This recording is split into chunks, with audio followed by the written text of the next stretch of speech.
Ladies and gentlemen, tonight, I invite you to lean into the hush of the dark, the sacred hours when the world sleeps and the soul listens. We often dismiss the night as silence, yet heaven is never quiet. When the mind rests, the spirit awakens and meaning arrives softly, wrapped in dreams, whispers, and knowing. You are not wandering in shadows, you are being guided. You're not just dreaming, you are being spoken to. And if you dare to listen, the night will teach you how to rise with purpose by morning. Dreams are one of the oldest languages God has ever used to reach humanity, and they did not begin with us. Long before books were written, before temples were built, before sermons were preached, God spoke through visions in the quiet of the night. When the noise of the world fades and the ego loosens its grip, the soul becomes receptive. Dreams are not random flickers of imagination. They are messages wrapped in symbol, emotion, and divine timing. Many people dismiss dreams because they are taught to value logic over intuition, daylight over darkness, noise over stillness. But God has never limited himself to human preferences. He speaks where we are most open, and often that is when we are asleep. In dreams, God bypasses our defenses. During the day, we argue with him. We negotiate, we delay, we rationalize, we pretend not to hear. At night, there is no performance. The heart is exposed. The subconscious rises and the spirit listens without interruption. This is why dreams often feel vivid, emotional, and unforgettable. They carry a weight that ordinary thoughts do not. You wake up knowing something has touched you, even if you cannot fully explain it. That knowing is not confusion, it is recognition. Dreams speak in symbols because the soul understands symbols better than sentences. God does not always shout instructions, he paints pictures. A door may appear not to confuse you, but to show you transition. Water may rise, not to frighten you, but to reveal. Emotional depth or cleansing. A journey may unfold, not to entertain you, but to prepare you for movement in your waking life. These images are not meaningless. They are personal, precise, and intentional. God speaks to each person in a way that person can understand, using the language of their experiences, fears, hopes, and calling. Throughout history, destinies were redirected through dreams. Joseph saw himself elevated long before he was imprisoned. Jacob encountered a ladder between heaven and earth while resting on a stone. Daniel received insight that shaped kingdoms while others slept. These were not accidents of the mind, they were divine interruptions. God was saying, pay attention, because what I am about to do in your life cannot be explained by logic alone. Dreams often come when you are at a crossroads, when decisions feel heavy, when the path ahead is unclear, when prayer feels unanswered. God may choose the night to respond. He does this not to mystify you, but to protect the message. Some revelations are too fragile for the noise of the day. They require quiet to be received and courage to be interpreted. That is why not everyone understands your dreams. Some messages are meant first for you, to shape you before they are shared.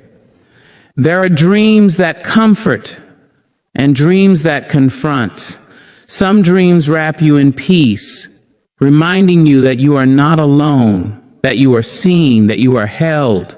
Other dreams disturb your rest because God is shaking you awake spiritually. He may show you patterns you have ignored, wounds you have buried, or dangers you have minimized.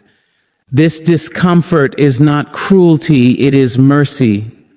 God warns before he wounds, reveals before he removes, and calls before he corrects. Dreams also serve as preparation. God will often show you a future responsibility before you are ready to carry it. You may see yourself speaking, leading, building, or standing in places you have never been. At the time, it feels impossible, even absurd. But God is planting vision before provision. He is stretching your inner capacity so that when the opportunity comes, your spirit recognizes it. That recognition is crucial because destiny often arrives disguised as fear.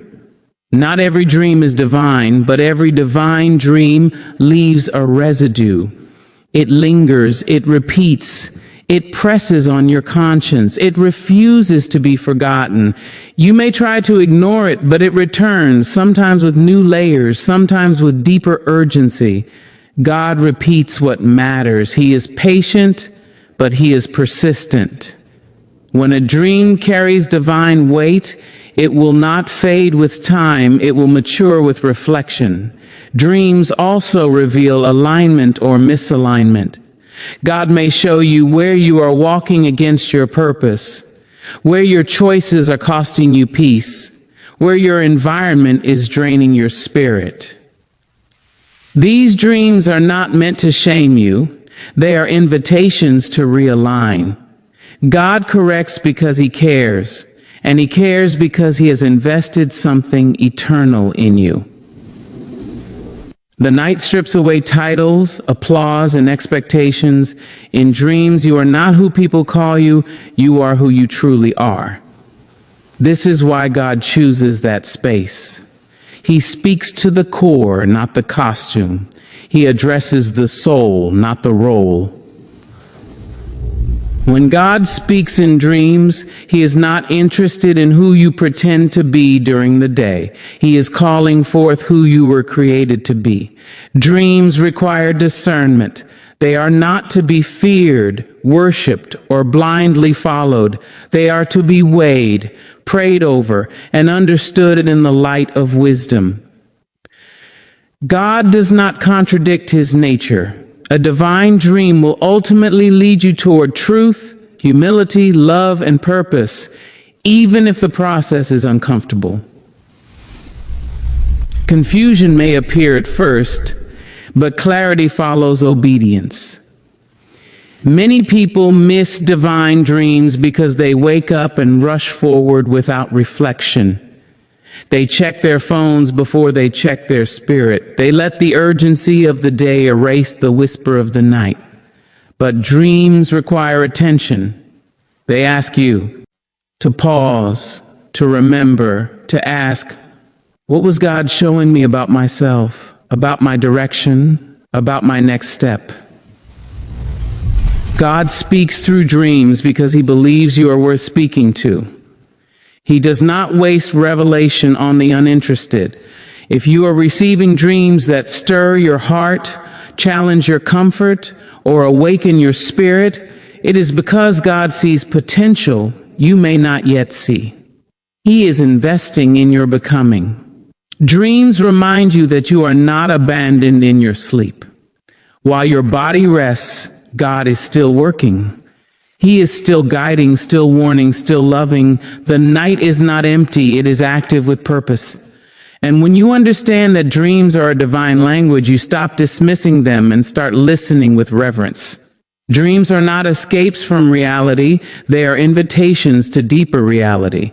They pull back the curtain and say, there is more than what you see, more than what you fear, more than what you have settled for. God speaks in dreams not because He is distant, but because He is near enough to whisper. And when God speaks, even in the stillness of sleep, it is always intentional, always personal, always purposeful. Stillness is not emptiness, it is access. In a world addicted to noise, movement, and constant reaction, stillness becomes a rare spiritual doorway. God does not compete with chaos. He waits for quiet.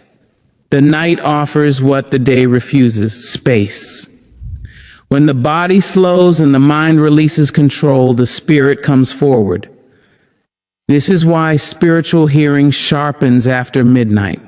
It is not because God suddenly begins to speak, but because we finally stop interrupting him. During the day, our attention is divided. We listen to voices that demand urgency, approval, and productivity. We respond to expectations before we respond to truth. The inner voice gets drowned out by the outer world. At night, those demands lose their grip. The lights dim, the schedules pause, and the soul breathes. In that breath, stillness forms, and in stillness, hearing begins. Stillness is not passive. It is a posture of readiness. It is the willingness to be taught rather than to perform. Many people believe prayer is only speaking, but the deepest prayer is listening. At night, listening becomes natural. You are no longer trying to impress anyone. You are no longer managing an image. You are simply present. God speaks most clearly to a present heart. Spiritual hearing is different from physical hearing. It does not always arrive as sound. It comes as understanding, conviction, peace, or sudden clarity. In stillness, thoughts align. Confusion settles.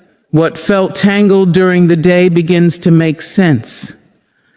God arranges truth quietly, without force. He respects the freedom he gave you, which is why he does not shout over your busyness.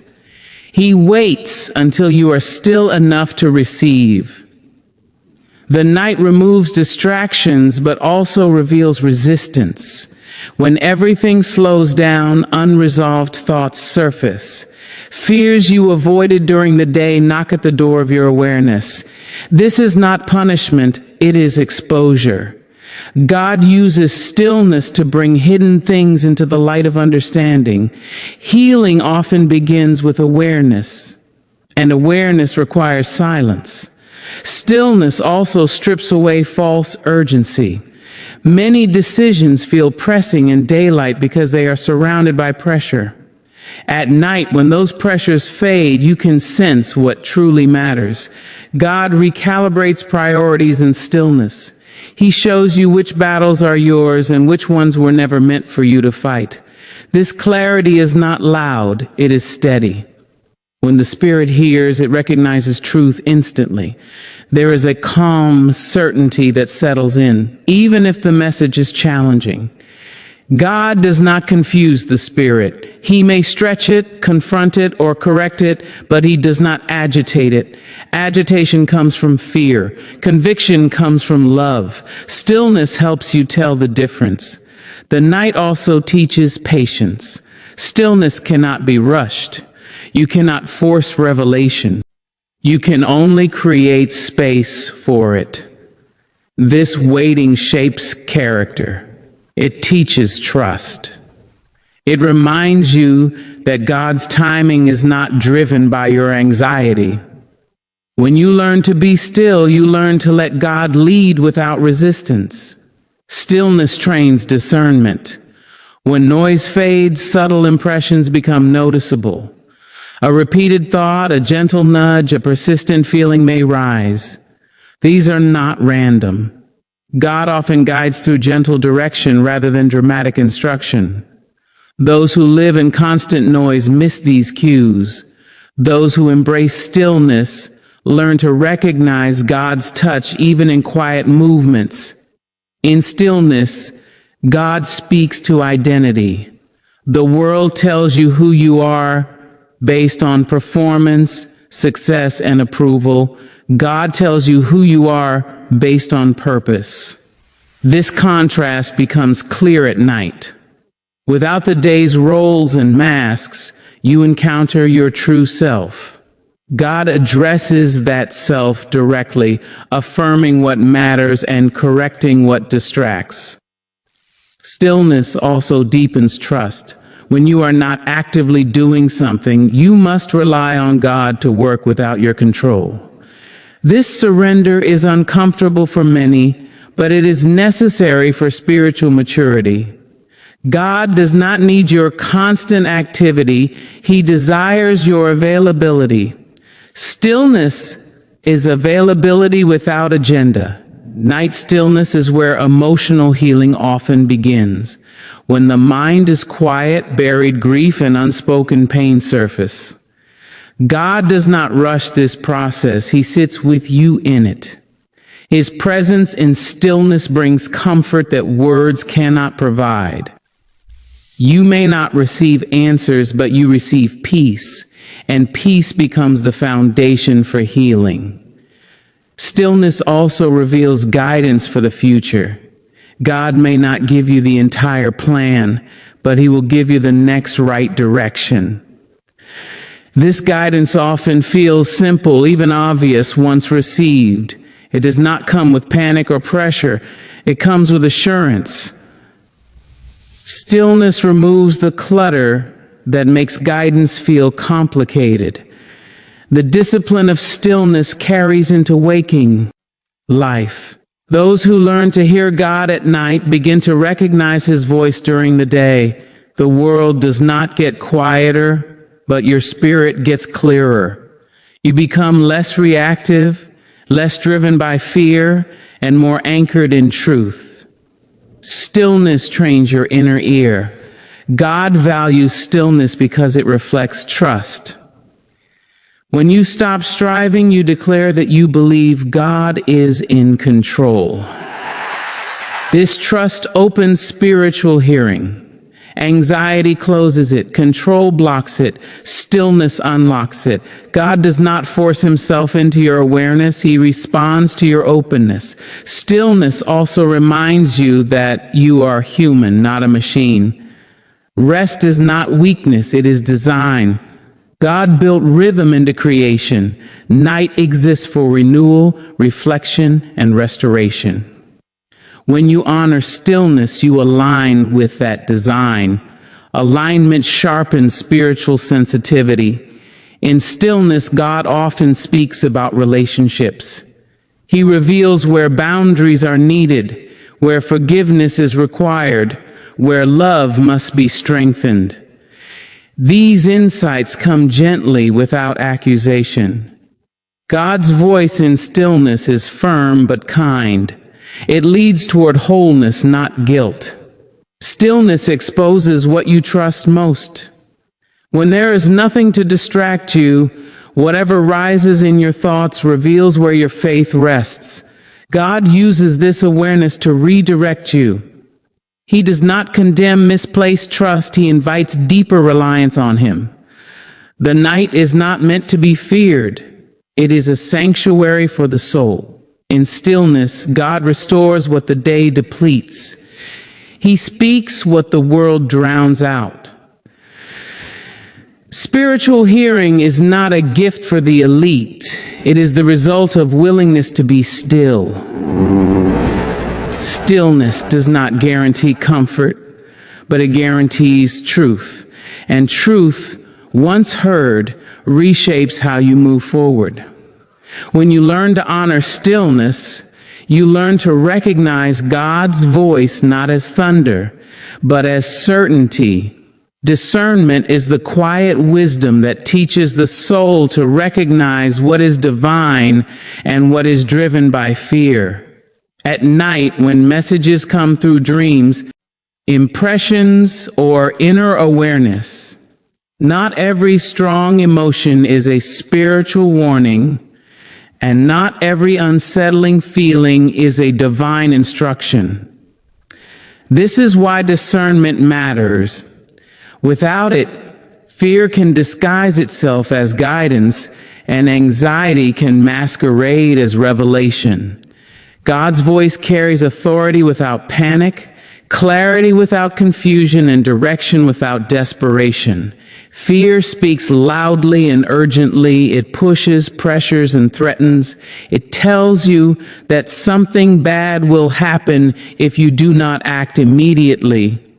It creates images of loss, failure, and rejection, then demands reaction. Divine guidance, even when serious, does not bully the soul. It invites attention, not panic. It may warn, but it does not terrorize. It may correct, but it does not humiliate. Discernment begins by observing the tone of what you receive, not just the content. At night, fear often rises because the mind is no longer distracted. Unresolved worries surface. Old wounds replay. Regret speaks. These experiences feel intense because darkness amplifies emotion.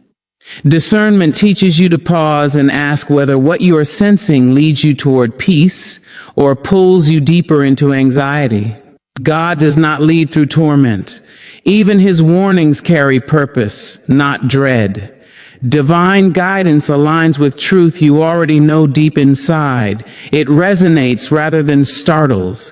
When God speaks, something within you agrees, even if your emotions resist. Fear, on the other hand, feels foreign and invasive. It drains energy. It leaves you restless and scattered. Discernment recognizes that God's voice strengthens the inner core while fear weakens it. Fear focuses on control. It demands certainty, outcomes, and guarantees. It asks, what if everything goes wrong? Divine guidance focuses on trust. It asks, will you walk with me even if you do not see the whole path? At night, when you sense direction forming, discernment checks whether the message invites trust or feeds control. God does not hand you fear to motivate obedience. Discernment also recognizes repetition with clarity versus repetition with anxiety. Fear repeats to wear you down. It circles the same thoughts without resolution. Divine guidance may repeat, but each repetition brings deeper understanding. It builds rather than drains. It sharpens rather than confuses. Over time, discernment notices this difference. The emotional aftermath is another signal. Fear leaves residue. You wake up heavy, tense, or unsettled. Divine guidance may challenge you, but it leaves you steady. Even if the message calls for change, there is a quiet confidence beneath it. Discernment listens to what remains after the initial emotion fades. God's guidance does not contradict his character. It does not push you toward hatred, pride, revenge, or despair. Fear often isolates you, telling you no one understands, no one can help. Divine guidance may call you to solitude for reflection, but it never drives you into hopeless isolation. Discernment measures whether a message draws you toward humility, compassion, and truth, or toward self-protection and bitterness. Fear exaggerates consequences. It magnifies threats beyond proportion. Divine guidance is specific. It addresses what matters without dramatizing it. Discernment asks whether the message is precise or overwhelming. God is intentional. Fear is chaotic. At night, images and impressions can blur. Discernment slows interpretation. It does not rush to label every dream as prophetic or every feeling as divine. It waits, it reflects. It seeks confirmation through wisdom, time, and inner peace. God is not offended by patience. Fear hates patience because patience weakens its grip. Discernment also recognizes the role of personal emotion. Exhaustion, grief, and stress influence nighttime experiences. God understands this. He does not shame human emotion. Discernment simply acknowledges it, separating emotional processing from spiritual instruction. Not everything intense is instructive. Some things are simply healing. Fear often speaks in absolutes. always, never, everything, nothing. Divine guidance speaks in invitation and direction. Take this step. Let go of this pattern. Return to this truth.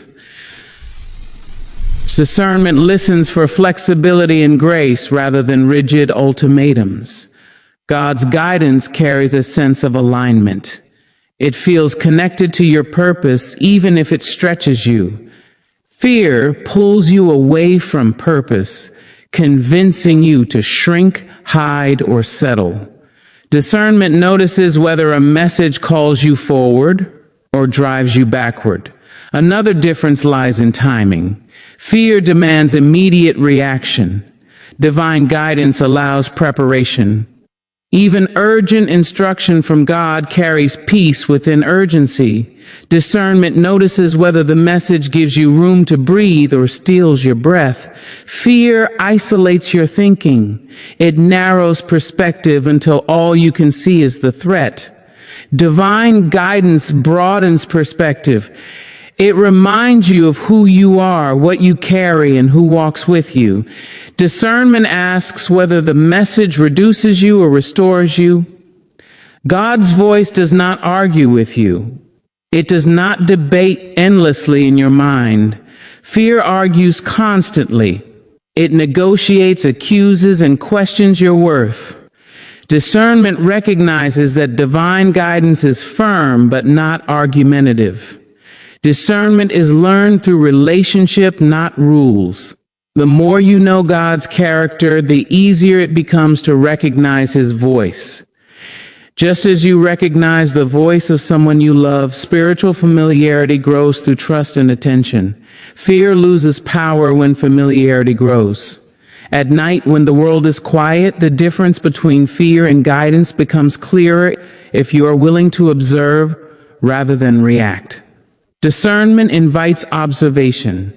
It teaches you to sit with a message without surrendering to emotion. God's guidance remains steady under observation. Fear intensifies. Divine guidance brings conviction, not condemnation.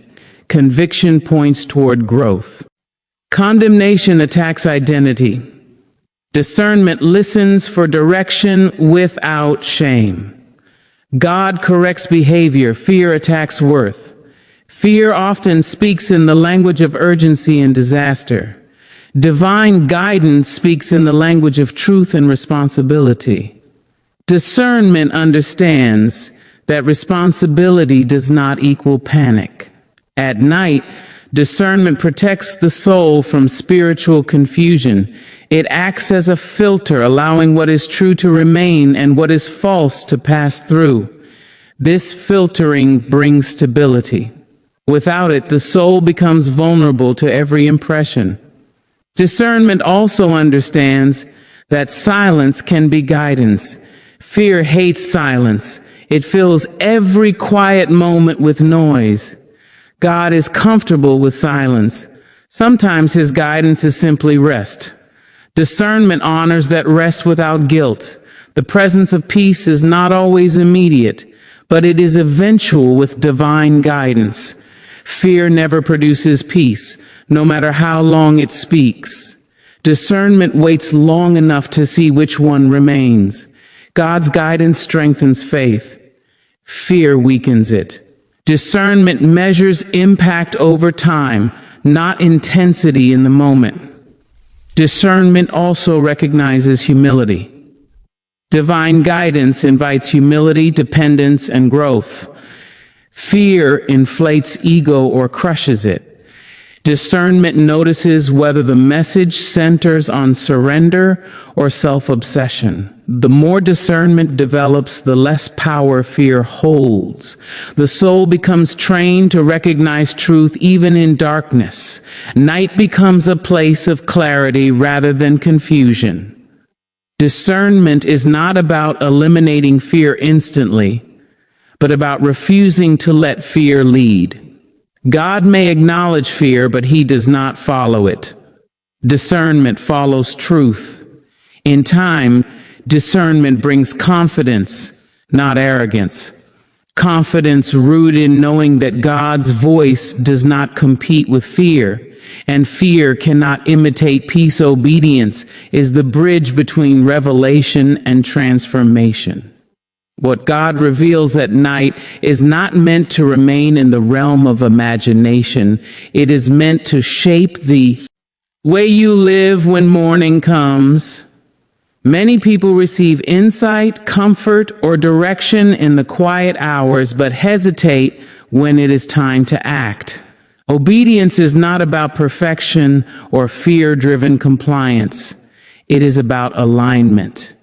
It is the willingness to move in the direction of truth, even when the path feels unfamiliar.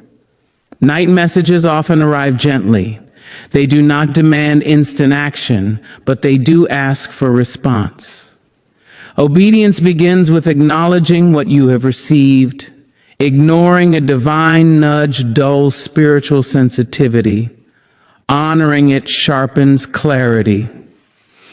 God does not overwhelm the soul with instruction. He offers steps. Obedience takes those steps seriously, no matter how small they seem. Many resist obedience because they associate it with loss. They fear giving up control, comfort, or identity. But obedience is not subtraction, it is redirection. God removes what restricts growth and replaces it with what sustains purpose. Night messages often reveal what needs to shift, not to punish, but to free. Obedience accepts that freedom may require change. Obedience transforms insight into experience. Without obedience, revelation remains theory. You may understand truth intellectually, but obedience allows you to live it. God speaks so that life can change, not simply so that knowledge can increase. When you act on what you receive, understanding deepens. What was once unclear becomes evident through movement. Night guidance often challenges patterns. God may point out habits, relationships, or thought cycles that no longer align with who you are becoming. Obedience in these areas can feel uncomfortable because it disrupts familiarity. But familiarity is not the same as safety. Obedience chooses growth over comfort, truth over routine. Obedience also requires trust in timing. God rarely explains every outcome in advance. He asks for the next step, not the entire journey. Night messages prepare the heart to move forward without full visibility. Obedience learns to walk with partial light, trusting that clarity increases with motion. Fear often delays obedience. The mind asks for reassurance, proof, and guarantees. But obedience is not driven by certainty. It is driven by faith. Faith does not deny uncertainty, it moves despite it. God honors steps taken in trust, not intentions left unacted. Obedience refines character. Each act of alignment strengthens integrity. You become consistent between what you hear and how you live. This consistency builds inner peace. Conflict arises when revelation and behavior diverge. Obedience resolves that conflict by bringing life into agreement with truth. Night messages often speak to private areas of life. God addresses attitudes, motives, and inner commitments long before outward change is visible. Obedience in these unseen places is powerful. It shapes the foundation upon which visible actions rest. God values hidden obedience because it reflects sincerity. Obedience is not always dramatic. Often it is quiet, steady, and unnoticed by others. Choosing honesty, restraint, forgiveness, or patience may not draw attention, but it transforms the soul. God measures obedience by faithfulness, not visibility. Obedience also builds spiritual confidence. Each time you act on guidance, trust grows. You learn that God's direction is reliable. This trust reduces hesitation in future decisions. Obedience creates momentum. What once required courage becomes natural through practice. Night guidance sometimes calls for waiting rather than acting. Obedience includes restraint. Not every instruction is about movement. Some are about stillness, preparation, or release. Obedience honors the pace God sets, resisting the urge to rush ahead. Obedience reshapes priorities. When you respond to divine guidance, lesser concerns lose dominance. What truly matters becomes clearer. Time, energy, and focus align with purpose. Obedience simplifies life by removing unnecessary conflict. Obedience strengthens discernment. As you act on what you receive, you learn to recognize which guidance leads to peace and which leads to strain. Experience becomes a teacher. Obedience and discernment grow together, reinforcing each other. Obedience also invites support. God often provides resources, people, and opportunities after obedience begins, not before. Waiting for perfect conditions delays progress. Obedience moves first, and provision follows. Night messages often carry encouragement alongside instruction. God reminds you of strength you forget during the day. Obedience responds by stepping into that strength. You do not act alone. God's presence accompanies obedience. Obedience does not eliminate struggle, but it gives struggle meaning. Challenges encountered along the way become part of growth rather than obstacles to avoid. Obedience reframes difficulty as development. Obedience also protects the heart. Ignored guidance often leads to regret. Obedience reduces inner conflict by aligning conscience and action. Peace grows when life reflects truth. Obedience requires humility. It accepts that God sees beyond current understanding. This humility opens the heart to learning. Pride resists obedience because it fears vulnerability.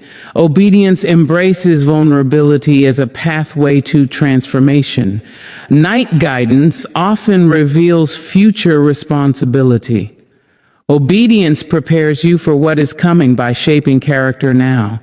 God builds capacity before opportunity. Obedience participates in that preparation willingly. Obedience brings clarity to identity. You begin to see yourself as someone who responds to truth, not someone ruled by impulse or fear. This identity shift strengthens confidence rooted in purpose. Obedience also influences others quietly. Your alignment becomes visible through consistency, peace, and integrity. You may not explain your choices, but their impact speaks. Obedience is sustained through remembrance. Recalling what God has already guided and provided reinforces trust. Night messages accumulate over time, forming a pattern of direction. Obedience follows that pattern. Obedience does not mean absence of questions. It means questions do not prevent movement. God welcomes curiosity, but responds to trust. Obedience balances inquiry with action. Night guidance invites transformation, but obedience completes it. Without response, guidance remains potential. With obedience, it becomes reality. God speaks so life can change, and obedience is how change begins.